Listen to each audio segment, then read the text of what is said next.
Hi everyone, my name is Connie Perez and I want to welcome you to Counseling 111, Introduction to College and Strategies for Success. I am super excited that you chose to take this class, especially if this is your first time in college.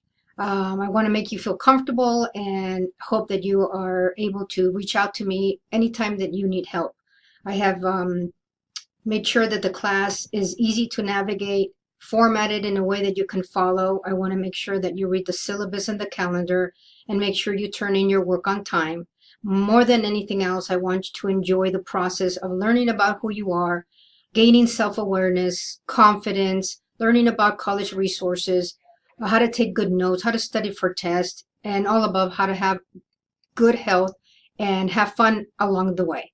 So again, this is just a warm welcome for everybody in the class so that you know who your instructor is and you can make sure that there's someone behind the screen so you're not alone in the next 8 weeks. Have fun, and I'm here for you at any time.